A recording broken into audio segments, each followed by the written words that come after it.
Perdana Menteri Italia Mario Draghi menyebut Presiden Joko Widodo atau Jokowi telah didemo oleh anggota G7 dalam konferensi tingkat tinggi atau KTT yang berlangsung di Elmau, Jerman. Hal itu dilaporkan oleh Associated Press pada Selasa 28 Juni 2022.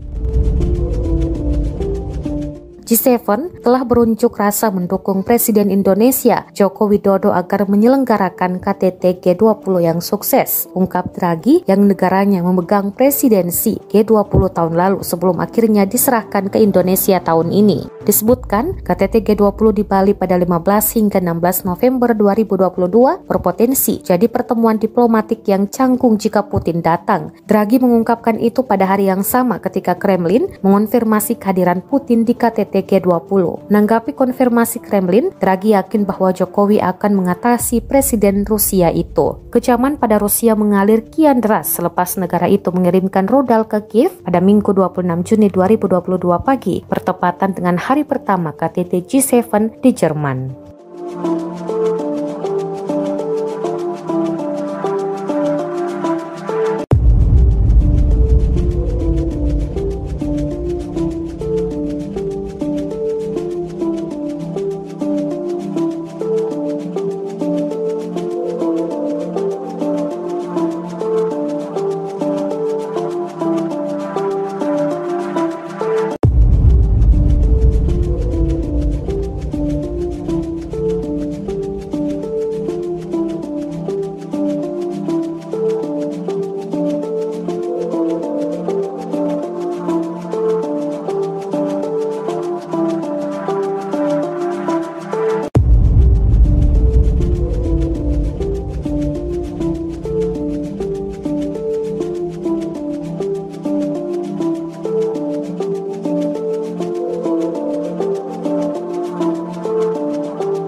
Terima kasih sudah nonton.